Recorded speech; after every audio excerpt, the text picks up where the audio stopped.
Salam sehat, salam sejahtera untuk kita semua. Selamat datang kami ucapkan kepada Direksi Perusahaan Tercatat dan para undangan Public Expos Live 2024. Public Expos Live 2024 diselenggarakan pada tanggal 26 sampai 30 Agustus 2024 yang akan diikuti oleh 44 perusahaan tercatat. Public Expos Live 2024 kami sediakan sebagai sarana komunikasi antara direksi perusahaan tercatat dengan para investor. Melalui Public Expos Live ini, perusahaan tercatat akan memaparkan performa terkini perusahaan beserta rencana pengembangan pada masa mendatang. Silakan menggunakan kesempatan ini untuk berinteraksi, sehingga Ibu dan Bapak akan mendapatkan informasi dan pemahaman yang komprehensif langsung dari sumbernya sebelum mengambil keputusan investasi. Mari kita mengambil keputusan investasi secara bertanggung jawab atau responsible investment decision dengan selalu mempertimbangkan informasi yang secara komprehensif dan bersumber dari trusted person. Melalui Public Expos Live ini diharapkan akan mendorong transparansi dan meningkatkan kepercayaan dari para investor yang pada akhirnya dapat menghasilkan komitmen untuk berinvestasi. Selamat mengikuti Public Expos Live 2024, maju terus pasar modal Indonesia. Selamat pagi Bapak Ibu, Assalamualaikum warahmatullahi wabarakatuh. Salam sejahtera untuk kita semua. Kami ucapkan terima kasih atas kehadiran Bapak dan Ibu dalam acara Public Expos Live 2024 dalam rangka 47 tahun diaktifkannya kembali pasar modal Indonesia. Perkenalkan, saya David Sanoval dari IDX Channel, selaku host yang akan memandu acara ini. Pada sesi Public Expos Live kali ini akan diisi oleh PT Solusi Sinergi Digital Tbk atau yang dikenal dengan kode perdagangan WIFI. Bapak dan Ibu, PT Solusi Sinergi Digital Tbk atau WIFI telah tercatat di Bursa Efek Indonesia sejak 30 Desember 2020. Di mana PT Solusi Sinergi Digital Tbk masuk ke dalam sektor teknologi dan subperangkat lunak dan jasa TI. Dan untuk itu, mari kita simak terlebih dahulu video company profile berikut ini.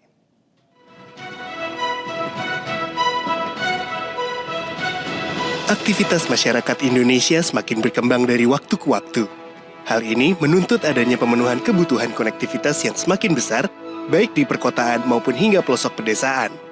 Percepatan digitalisasi menjadi sesuatu yang mutlak dilakukan untuk mendukung perekonomian digital Indonesia yang diperkirakan mencapai 4.500 triliun pada tahun 2030.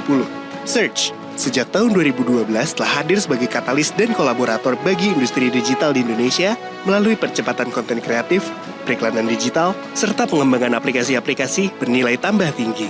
Sejalan dengan itu, demi menjawab tantangan pertumbuhan ekosistem digital Indonesia, Search telah mengembangkan dan mengoperasikan infrastruktur serat optik sepanjang 5.724 km pada jalur rel kereta api, jalan tol, serta jalan nasional di Pulau Jawa, dengan kapasitas bandwidth maksimum hingga 64 terabit per second, serta 500 point of presence dan 58 edge data center. Search siap menjadi pondasi yang kuat dalam menghadirkan konektivitas terbaik dan mengakselerasi seluruh potensi digital yang ada di Indonesia.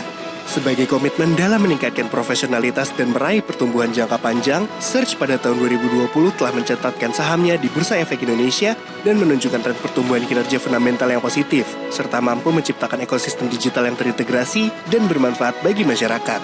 Kedepan, Search terus berinovasi dan berupaya memajukan bangsa dengan terus melakukan pengembangan infrastruktur digital terbaik untuk mendorong peningkatan kualitas hidup masyarakat, akselerasi kualitas pendidikan, serta peningkatan perekonomian masyarakat.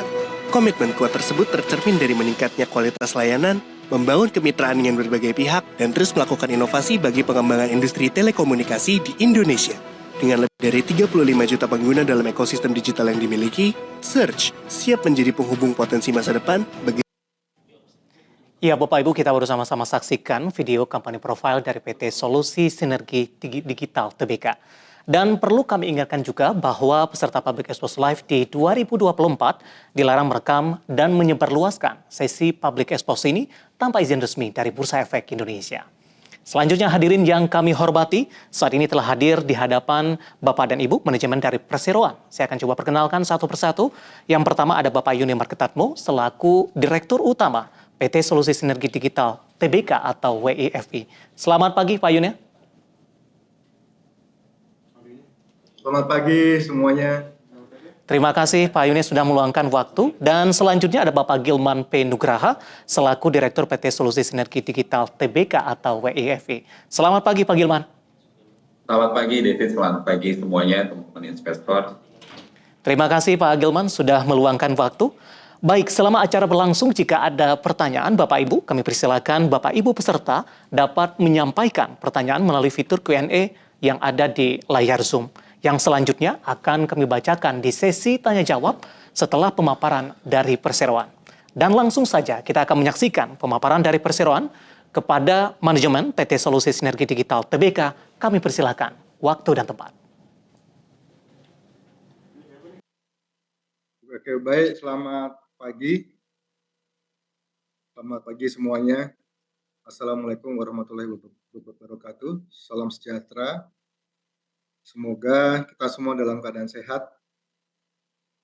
Dalam kesempatan ini, izinkan kami untuk mengeksplorasi apa yang telah kami lakukan dan juga apa yang akan kami lakukan nanti. Mudah-mudahan semua berkenan untuk bisa memahaminya, karena buat kami kepercayaan Bapak Ibu semuanya akan menjadi modal kami untuk bisa terus meningkatkan kinerja perusahaan. Oke.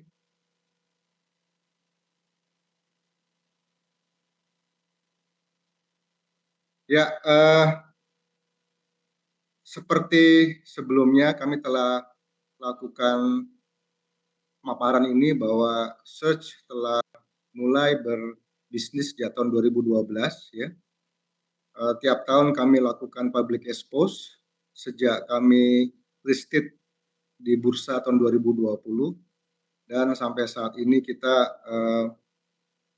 telah tumbuh berkembang ya menjadi perusahaan yang memiliki reputasi yang terus meningkat. Sejak tahun kami telah kerjasama dengan PT KAI dari tahun 2014, dan kemudian milestone yang terpenting bagi kami adalah kami diizinkan untuk menggelar jaringan fiber optik backbone di tahun 2019 dengan PT KAI. Di sini adalah diferensiasi kami ya terhadap perusahaan-perusahaan yang sejenis di industri, bahwa kami memiliki izin untuk menggelar fiber di rel kereta api. Nanti mengenai kelebihan dan juga diferensiasi di kereta api nanti akan dijelaskan secara lebih detail dan tuntas oleh Pak Gilman setelah saya nanti selesai pemaparan ini. Intinya adalah bahwa kabel di rel kereta api ini sangat memberi nilai tambah yang besar ya bagi Perseroan ya, sehingga kami bisa merubah ini sebagai peluang bisnis yang sangat baik bagi perusahaan. Ada 3 hal yang kami lihat sangat bermanfaat di fiber di sepanjang rel kereta api ini. Sepanjang total ada 3.000 km. Yang pertama adalah fiber di rel kereta api ini memiliki kinerja yang terbaik dibandingkan dengan fiber yang digelar di tempat yang lain. Kenapa? Karena secara kualitas akan lebih baik ya. Ini adalah area yang steril, area yang secure, sehingga kualitas fiber akan lebih optimal atau yang paling optimal dibandingkan dengan di industri. Yang kedua adalah biaya kami bisa ditekan serendah mungkin, sehingga kami bisa melayani masyarakat luas ya, apalagi masyarakat yang berpenghasilan menengah ke bawah. Jumlah ini sangat besar sekali dan nanti akan dijelaskan oleh Pak Gilman sebagai peluang bisnis kami.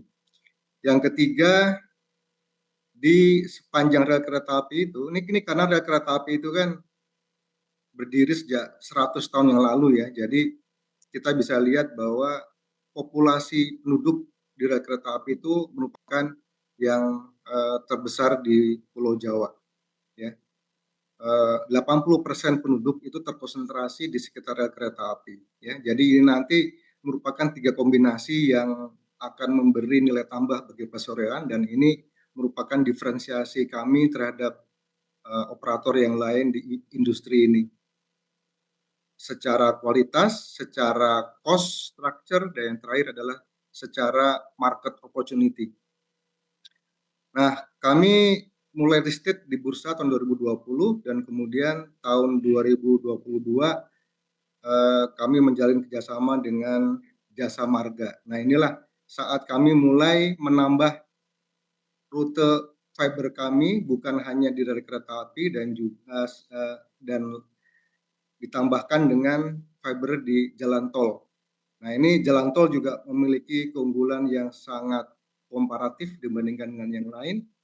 Dia punya karakteristik juga kualitasnya sangat tinggi karena ini area yang steril juga. Jadi kami memiliki 2 rute kabel yang sangat stabil. Di tahun ini juga kami bekerjasama dengan Huawei untuk menyediakan konten delivery platform, ya, sehingga nanti kami bersama Huawei akan menjaring banyak pemain-pemain luar negeri untuk berinvestasi di Indonesia untuk melakukan kerjasama memasang konten delivery network di jaringannya Huawei bersama Surge. Tahun 2023 kami bekerjasama dengan Qualcomm, ya, untuk fixed wireless access.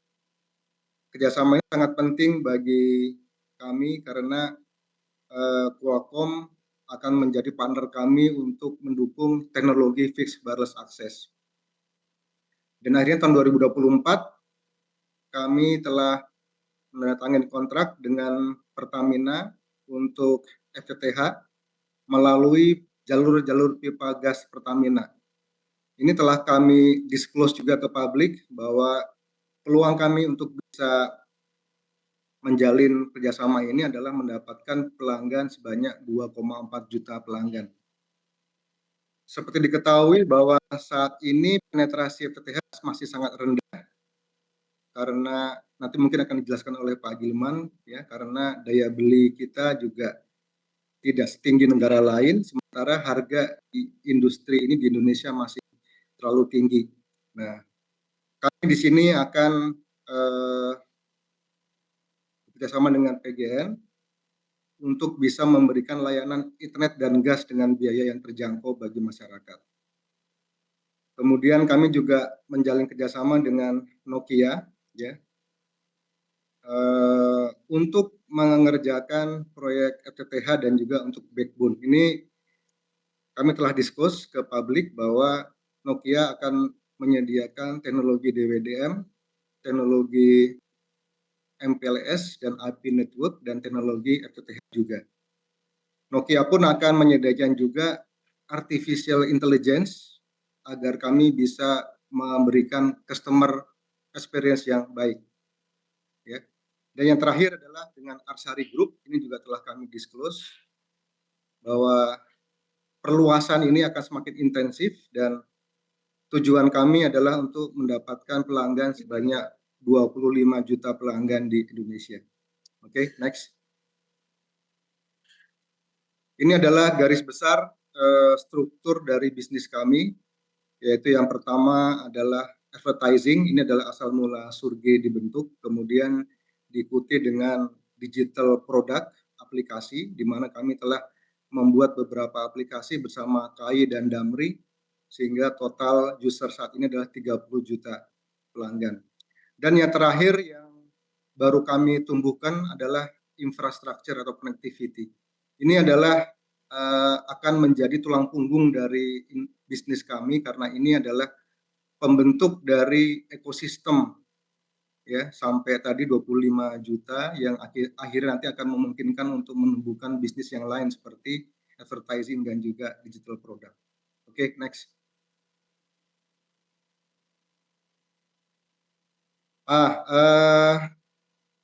Ini tak kenal maka tak sayang. Ini adalah susunan dari para manajemen di Search. Bagi saya ini adalah people merupakan motor dari mesin kami untuk menumbuhkan kinerja perusahaan. Yang pertama Pak Hermansyah Haryono, beliau sebagai komisaris utama. Beliau tumbuh besar sebelumnya di perusahaan Telco ya, di Excel dan juga di Hutchinson. Yang kedua adalah Pak Donisa Satyaji Sutadi, ini beliau adalah komisaris independen. Beliau adalah strategic partner dari Ismaya Group dan juga beberapa financial industry lainnya. Kemudian saya sendiri, saya kebetulan lama di Indosat, terakhir saya sebagai CEO di anak perusahaan, sebelumnya juga saya sebagai CTO di Indosat. Dan kemudian Pak Gilman Nugraha, beliau sangat kompeten di bursa dan juga di industri keuangan. Senior manajemen kami juga tak kalah pentingnya, ya. Yang pertama adalah Pak Mustakfirin, beliau itu adalah kepalanya network di Telkomsel sebelumnya. Jadi beliau sangat paham betul dan juga sangat kuat kompetensinya di bidang teknis. Yang kedua Pak Edi Rianto, beliau adalah kepala sales Indosat di wilayah yang merupakan penyumbang revenue terbesar di Indosat, yaitu di Jabodetabek. Jadi beliau sangat kuat sekali di retail. Ya. Yang ketiga Pak Hidayat Chandra Jaya, beliau adalah CEO dari Mobile Edge sebelumnya. Kita nggak perlu melakukan lagi kemampuan Pak Hidayat. Dan saya sangat terbantu dengan adanya Pak Hidayat di Search. Dan yang terakhir adalah Pak Primadi Putra, beliau adalah kepala dari bisnis enterprise di Telkomsel. Beliau pengalaman selama 30 tahun dan beliau merupakan penyumbang revenue terbesar di B2B-nya Telkomsel. Oke, next. Oke, saya persilakan Pak Gilman untuk melanjutkan presentasi ini. Terima kasih sekali lagi atas perhatiannya. Silakan Pak Gilman. Baik, mungkin saya lanjutkan ya Bapak Ibu. Jadi untuk bisnis telekomunikasi sendiri, ini segmen utama kita ya, memang kita adalah di Indonesia's only railway backed fiber optic company, satu-satunya memang perusahaan yang memiliki fiber optic network di sepanjang jalur kereta di Indonesia. Khususnya sekarang memang kita memfokuskan di Pulau Jawa terlebih dahulu. Boleh lihat untuk slide-nya? Next. Sorry. Halo.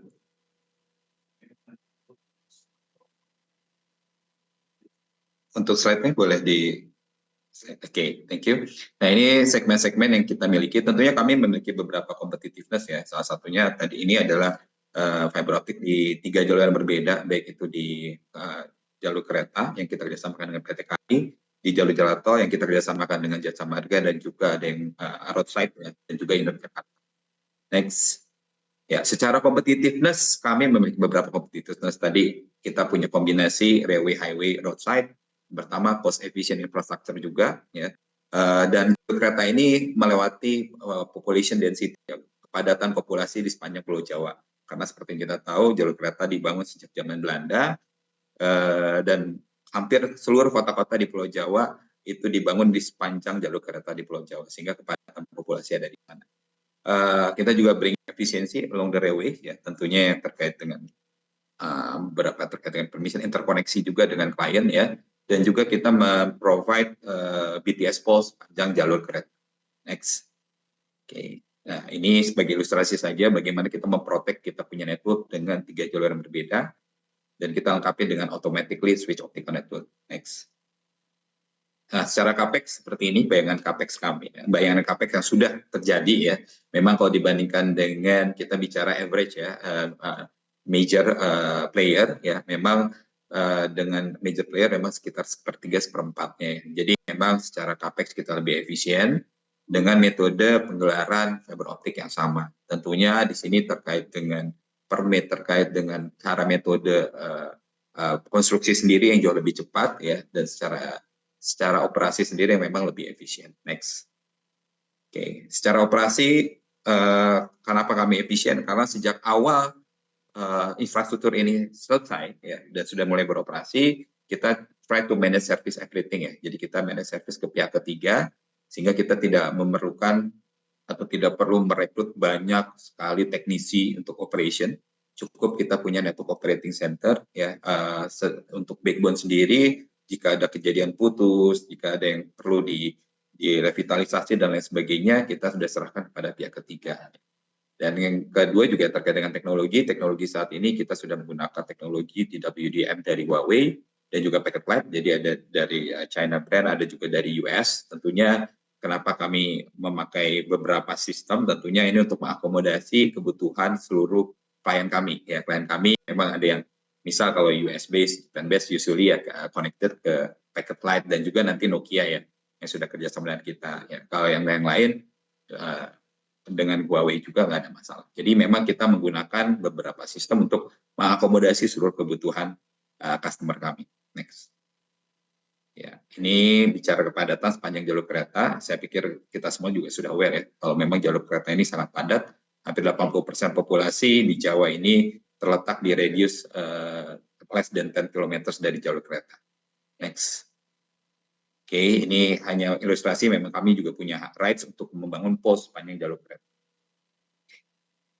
Boleh, next. Ya, cukup banyak slide-nya, jadi karena waktunya terbatas ya. Nah, secara telco bisnis lain yang sudah terjadi, yang sudah berjalan, yang pertama adalah lease-core. Itu just leasing the fiber, sewakan fibernya saja. Tapi satu sisi juga kita punya bisnis yang terkait dengan lease line atau bandwidth. Ya, kita wholesale, kita jual bandwidth per 1 Gbps per month, ya, basisnya kepada rekan-rekan ISP. Jumlah ISP di Indonesia ini banyak ya, ada 1000 ISP yang umumnya sekarang terregister di asosiasi ABJI ya, di Asosiasi Penyelenggara Jasa Internet Indonesia. Tentunya menjadi peluang buat kami ya untuk bermain di bisnis B2B untuk bandwidth sendiri. Yang ketiga ada bisnis edge data center, ya kami membangun data center skala mini di stasiun-stasiun. Ya, fungsinya apa? Fungsi untuk kolokasi ya. Jadi klien-klien kami bisa terkoneksi dengan kami dengan jarak yang jauh lebih dekat ya. Jadi memang bisa di lokalnya masing-masing sesuai dengan titik-titik edge data center yang kami miliki, dan kami juga menggelar bisnis content delivery network bersama dengan beberapa cloud provider ya. Saat ini yang paling utama adalah Huawei Cloud, tapi kita sedang berdiskusi dengan provider cloud lainnya. Ya, next. Ya, ini secara ilustrasi saja beberapa klien dan juga memang layanan untuk lease-core sendiri. Next. Ya, untuk bandwidth lease line ini klien-klien yang kami miliki total kita mungkin sudah terkoneksi sekitar hampir 200 ISP ya, dari total 1000 ISP. Tentunya addressable marketnya masih banyak ya, jadi kita ke depan optimis terkait dengan upside di bisnis B2B yang terkait dengan lease line, karena saat ini lease line services yang kami miliki sendiri itu secara pricing ya, karena tadi capex-nya rendah, OPEX-nya rendah, jadi secara pricing kita punya price competitiveness, sehingga secara pricing juga kita jauh di bawah market price saat ini ya, rata-rata market price saat ini untuk bisnis wholesale bandwidth capacity. Next. Ya, ini untuk data center ilustrasi yang ada di masing-masing stasiun. Tentunya ini scalable, jadi kita buat yang bisa contain sekitar 10 rack ya untuk satu site. Tapi jika set ini sudah penuh ya kita bisa bikin di sebelahnya juga ya, karena memang area stasiun sendiri masih sangat luas ya untuk pengembangan mini-mini data center seperti ini. Oke, next. Ya, ini tower and fiberization, memang kita sedang berdiskusi dengan beberapa tower company ya terkait dengan fiberisasi tower-tower yang ada di Pulau Jawa khususnya. Next. Oke, ini poles hak untuk kita membangun menara-menara kecil ya, poles panjang jalur kereta. Itu kita bisa bangun sekitar 24.000 potential tower poles sepanjang jalur kereta di Pulau Jawa. Memang ada limitasi, tingginya juga maksimum sekitar 20 meter. Next. Oke, secara market opportunity masih sangat besar terbuka di Indonesia. Mungkin kita bisa bilang pengguna internet kan udah lebih dari 80%, udah lebih dari 220 juta jiwa. Memang, tapi memang sebagian besar masih menggunakan rely on mobile data, gitu ya.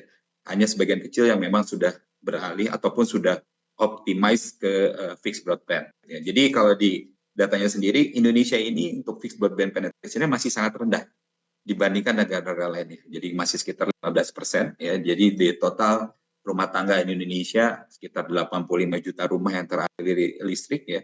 Itu hanya 15% saja rumah tangga yang memiliki internet unlimited. Ya, Internet Unlimited, ya, di mana ini sangat diperlukan untuk kita bicara digital transformation ataupun economic transformation. Nah, negara lain jauh lebih tinggi dibandingkan kita, tentunya Singapura hampir sudah 100%, Vietnam lebih dari 50%, Thailand, Filipina juga lebih dari 50%, ya.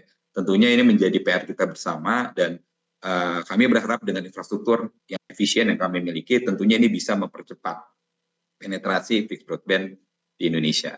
The hurdle masalahnya sama, ya, itu klasik, ya, adalah memang bicara pricing, ya, karena saat ini segmen yang sudah memiliki fixed broadband ini adalah rata-rata kan segmen menengah ke atas, sementara segmen menengah ke bawah masih rely on mobile data. Tentunya menjadi potensi bagaimana kita bisa menghasilkan infrastruktur yang efisien sehingga bisa menghasilkan layanan internet tentunya nanti disajikan oleh teman-teman ISP, layanan internet yang bisa terjangkau oleh kalangan menengah ke bawah.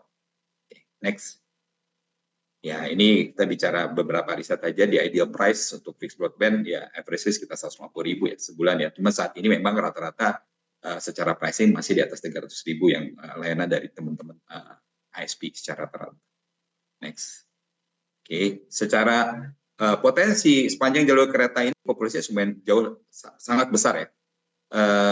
Radius 1 km kanan kiri ada 11,4 juta rumah tangga. Tentunya nggak bisa search sendiri. Kita ada backbone di situ. Tentunya kami sekarang makanya kita ada kolaborasi dengan ISP, kita ada kolaborasi dengan telco, kita ada kolaborasi dengan rekan-rekan di industri telco lainnya adalah untuk mengutilize ini. Karena ada 11,4 juta rumah tangga di radius 1 km kanan kiri dari jalur kereta, dari kabel backbone yang kami miliki. Ya, dengan kapasitas yang sudah terpasang juga yang ada di kami. Radius 5 km ada sekitar 24-25 juta rumah tangga. Tentu ini menjadi potensi yang besar untuk pemanfaatan backbone sepanjang jalur kereta. Next. Oke, ini just ilustrasi terkait media, ya, atau advertising bisnis yang kita miliki, yang kita sudah miliki tahun 2014 sampai saat ini, ya. Oke, di beberapa segmen tentunya di segmen transportasi, ya, baik itu di segmen kereta atau bus, ya, itu menjadi dominasi kami untuk media dan advertising. Next. Oke, ini contoh-contohnya. Next. Ya, terkait dengan teknologi, tentunya karena ada aplikasi yang kami manage juga, ya, ini juga menjadi potensi untuk digital bisnis kami. Tentunya dengan adanya infrastruktur telekomunikasi akan juga memboosting kita punya bisnis yang lain. Next. Ya, ada beberapa yang terkait dengan smart warehouse solutions, dan juga next, ya, terkait dengan pengembangan warehouse ekosistem juga, ya. Tentunya menjadi potensi ke depan memang masih sangat kecil porsinya, ya, karena memang transformasi bisnis kita sekarang more likely fokus on the telco. Next. Oke, financial performance periklanan keep growing, ya, karena memang post pandemic banyak institusi, perusahaan, bisnis agency sudah mulai disburse their budget for advertisement, sehingga memang secara bisnis advertising juga tetap bertumbuh, ya, tumbuh sekitar 40,5%, ya, dibandingkan ini secara year on year dibandingkan kuartal 2 tahun 2023. Sementara untuk telco, since we started the business last year, ya, untuk full operation, tentunya ini lagi ramp upping, ya, lagi take off dan tumbuh sebesar hampir 3 kali lipat, ya, dibandingkan dengan kuartal 2 tahun 2023. Jadi hampir tumbuh sekitar 170% pertumbuhannya. Produk digital kontribusinya kecil saat ini sekitar 2,85%, dan secara revenue juga turun, ya, sekitar 80%, ya. Tentunya dulu memang jaya-jayanya pada saat pandemi, ya, karena semua orang going online, everyone use the applications, ya. Tentunya saat mulai offline lagi ada sedikit konstruksi di digital business. Laba perseroan tumbuh sangat signifikan, ya, sekitar 878% dibandingkan tahun lalu. Tentunya kontribusi signifikan ini bisa next, ya. Salah satunya adalah disumbang dari sektor telco. Secara equity keep growing, next. Secara equity keep growing, saat ini equity kita sekitar 833 miliar. Next, secara kinerja pendapatan dan laba, ya, pendapatan juga tetap bertumbuh, ya, itu sekitar 40%, ya, dari kita 220 miliar tahun Q2 tahun 2023 menjadi sekitar 309 pada first semester kemarin, ya. Dan ini udah lebih mungkin sekitar lebih dari 65% dibandingkan pendapatan tahunan kita di tahun 2023. So we expect tahun 2024 tentunya jauh lebih tinggi dibandingkan 2023 dengan performance laba yang jauh lebih bagus. Ya, laba sendiri meningkat ya, tadinya sekitar 9,18 miliar pada first semester 2023 menjadi sekitar 89 miliar. Ya, kontribusi terbesar masih dari advertising ya, tapi kita melihat significant growth dari telco yang kemungkinan akan menyalip sektor advertising pada akhir tahun ini. Next. Ya, ini kinerja masing-masing ya, tentunya kami harapkan kinerja untuk telekomunikasi akan terus meningkat, masih banyak potensi yang akan digarap ya, baik itu secara B2B ataupun secara kita kemitraan B2B2C ya, yang kita lakukan dengan beberapa partner strategik. Okay. Next. Inisiatif ke depan tentunya tetap kita memperluas pengembangan jaringan infrastruktur serat optik ya di berbagai segmen. Melalui anak usaha kemarin juga kami sudah merilis obligasi ya, sekitar 400 miliar ya, itu kita manfaatkan pengembangan backbone jaringan infrastruktur serat optik di berbagai segmen di Pulau Jawa. Masih fokusnya di Pulau Jawa, peningkatan kerjasama dengan berbagai mitra ya untuk bagi ekspansi internet handal dan terjangkau ke rumah tangga. Target kami adalah sekitar 25 juta rumah tangga, di mana ini adalah merangkum 5 km radius dari jalur kereta di Pulau Jawa.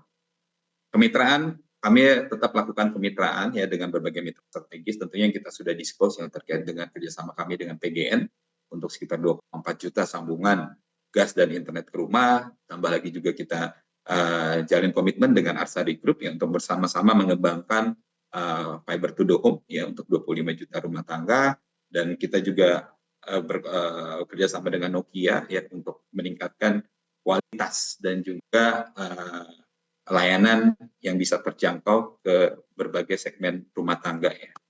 Nah, ke depan pengembangan ekosistem digital perseroan menjadi satu hal yang krusial ya, tidak hanya infranya saja, tapi juga pendukung-pendukungnya.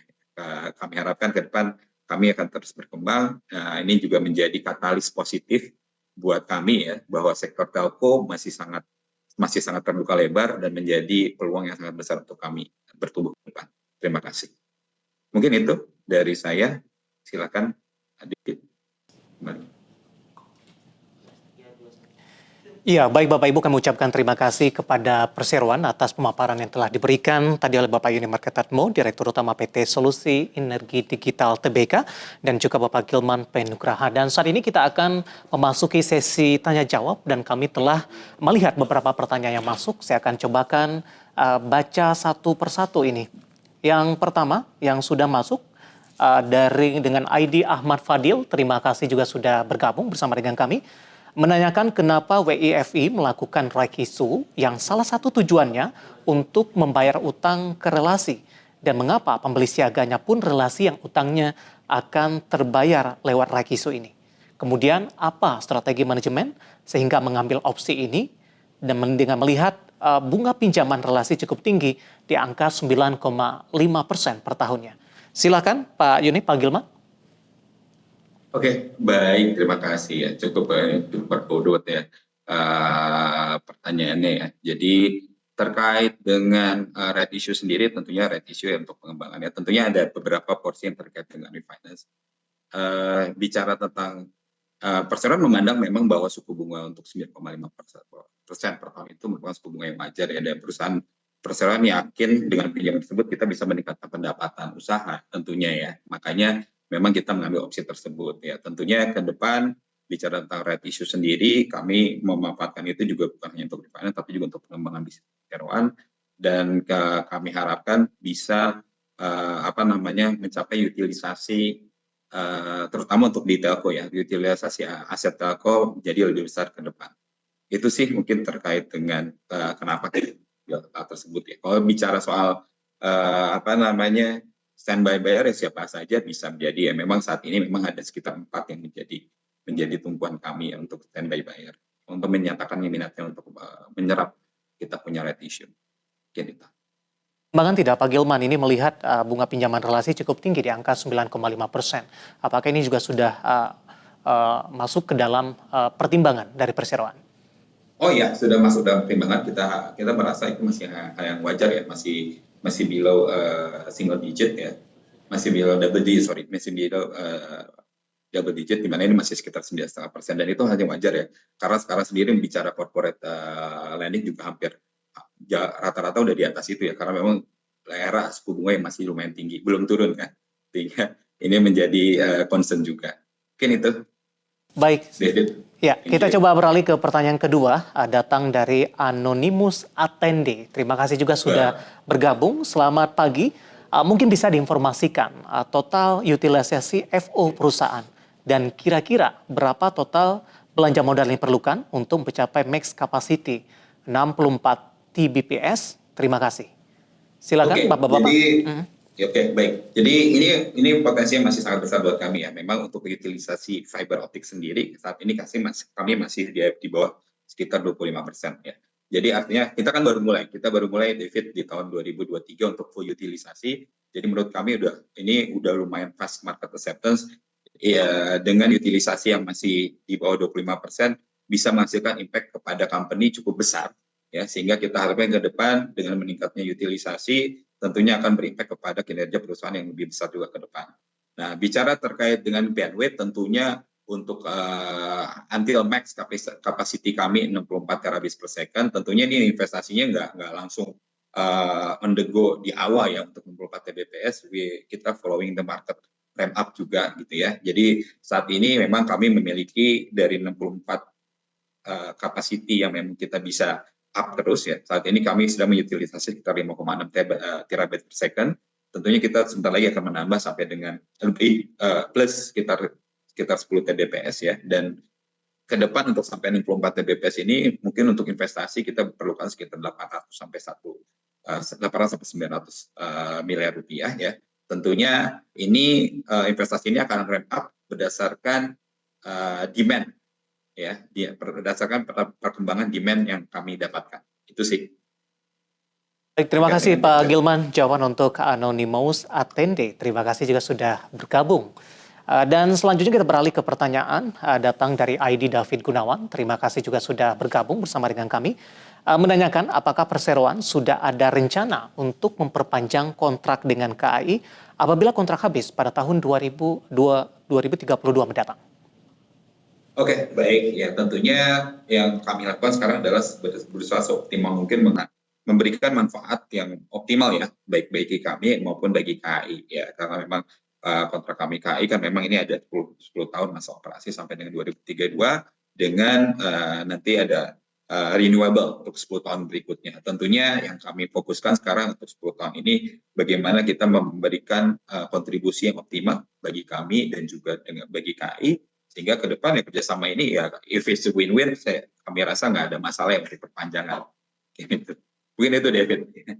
Kan yang terbaik ya, kemudian dari sisi evaluasi nantinya diharapkan akan tetap berlanjut begitu ya Pak? Ya betul, karena hubungan kami dengan KAI kan bukan hubungan baru di fiber optik saja ya, bahwa kami sudah membantu digitalisasi di ekosistem kereta sendiri sejak tahun 2014 ya. Mulai dari perikanan interaktif, perikanan digital, ya OH, DOH, digital of home ya, DOH, terus juga ada yang terkait dengan free wifi at the station yang kita jalankan 2015, kita juga bantu mereka bangun aplikasi. So it's not a short term relationship dengan KAI. So dengan bisnis telekomunikasi ini tentunya kami harapkan bisa memberikan manfaat bersama yang jauh lebih besar ke depan. Baik, jawaban untuk David Gunawan. Terima kasih juga sudah bergabung bersama dengan kami. Kita beralih ke pertanyaan selanjutnya datang dengan ID Imade Sentana. Terima kasih juga sudah bergabung. Beberapa telco di Indonesia lagi menawarkan aset fiber optik mereka untuk dijual. Apakah untuk Sur ada rencana untuk mengakuisisi aset-aset tersebut? Oke, ini kita belum bisa berkomentar untuk itu ya. Cuma memang memang ada beberapa strategi mungkin untuk light asset model. Untuk di kami justru kami mendeploy network baru kami karena kita melihat potensi yang sangat besar untuk kita manfaatkan ya. Sehingga maka kita fokus di jalur kereta ya, segmen jalur kereta, karena jalur kereta sendiri ini ada jalur kereta ini bukan jalur yang padat populasi, sehingga kami berfokus untuk terus pengembangan di situ ya. Jadi untuk saat ini kami tidak ada untuk strategi untuk menjual ya, ataupun dalam hal ini kita untuk sampai saat ini kita belum belum ada intention untuk mengakuisisi atau peningkatannya. Jadi kita fokus kepada network yang kami miliki saat ini, kelebihan yang network yang kami miliki di sepanjang jalur kereta dan proximity ya, populasi di sepanjang jalur kereta yang besar. Sehingga kita fokus kepada kolaborasi berbagai pihak ya, sehingga kita bisa memanfaatkan potensi market tersebut. Itu sih, David. Baik, terima kasih Pak Gilman, sangat lengkap sekali jawaban untuk Maaf, Imade David, Sentana. Ya, ada tambahan tidak Pak? Maaf, saya tambahkan tadi. Iya. Sebetulnya pertanyaannya kan ini untuk mengakuisisi aset tadi ya. Jadi visi kami adalah untuk melayani seluruh masyarakat Indonesia ya yang saat ini penetrasinya masih sangat rendah ya, baru 15%. Jadi kami akan evaluasi semua kemungkinan untuk membeli aset tadi ya, untuk kita melihat apakah ini sejalan dengan strategi kami ya. Tapi untuk saat ini memang kami belum bisa disclose apa strategi kami ke depan, tapi kami akan terus evaluasi terus menerus terhadap semua opportunity untuk ekspansi fiber dalam konteks untuk melayani masyarakat Indonesia yang seluas-luasnya. Ya, ya. Jadi intinya kami tetap terbuka dengan semua opportunity yang ada, David. Ya. Oke, terima kasih Pak Yune dan Pak Gilman, waktu kita cukup terbatas. Baik, terima kasih Bapak Ibu manajemen. Demikianlah sesi tanya jawab Public Expose PT Solusi Sinergi Digital Tbk. Oleh karena keterbatasan waktu, kami mohon maaf atas pertanyaan Bapak dan Ibu yang belum terjawab. Apabila terdapat pertanyaan yang lebih lanjut, Bapak dan Ibu dapat menghubungi Investor Relation atau unit terkait dari Expose PT Solusi Sinergi Digital Tbk melalui portal komunikasi yang dimiliki perseroan. Sebelum kami tutup, kami persilakan kepada Bapak Yuni Marketatmo, Direktur Utama PT Solusi Sinergi Digital Tbk, untuk memberikan closing statement. Oke, baik David, terima kasih. Sekali lagi saya tekankan bahwa kami sangat gembira dan kami sangat senang bahwa Bapak Ibu semua sangat antusias sih dengan acara Public Expose kami ini. Saya tekankan bahwa peluang di Indonesia sangat besar sekali ya, saat ini baru 15% atau setara 12 juta pelanggan rumah untuk internet rumah, sementara peluang market masih ada lebih dari 70 juta rumah. Ini yang akan kita garap bersama dan kami akan kerja keras dan kerja cepat untuk bisa menangkap peluang ini. Kami juga terbuka untuk kolaborasi karena ini marketnya luar biasa besar, berkali-kali lipat dari apa yang saat ini sudah ada. Kami terbuka untuk para investor, kemudian untuk para partner dan para operator-operator ISP untuk bekerja sama untuk membangun internet rumah ini, karena seperti kita semua tahu bahwa internet rumah ini adalah fondasi untuk pertumbuhan ekonomi yang lebih tinggi di Indonesia, untuk meningkatkan kecerdasan bangsa dan juga untuk meningkatkan kesejahteraan bangsa. Demikian closing statement dari saya. Sekali lagi saya ucapkan terima kasih yang sebesar-besarnya, karena kepercayaan Bapak dan Ibu itu akan merupakan semangat bagi kami dan engine bagi kami untuk menumbuhkan kinerja perusahaan. Baik, terima kasih. Wassalamualaikum warahmatullahi wabarakatuh. Baik, terima kasih Bapak Yuni Marketatmo, Direktur Utama PT Solusi Sinergi Digital Tbk, atas closing statement yang diberikan. Hadirin yang kami hormati, usai sudah paparan publik yang disampaikan PT Solusi Sinergi Digital Tbk. Mari kita beri aplaus kepada para penyaji dari perseroan. Sebagai informasi terakhir, tayangan Public Expose PT Solusi Sinergi Digital Tbk juga dapat disaksikan kembali di YouTube Indonesia Stock Exchange.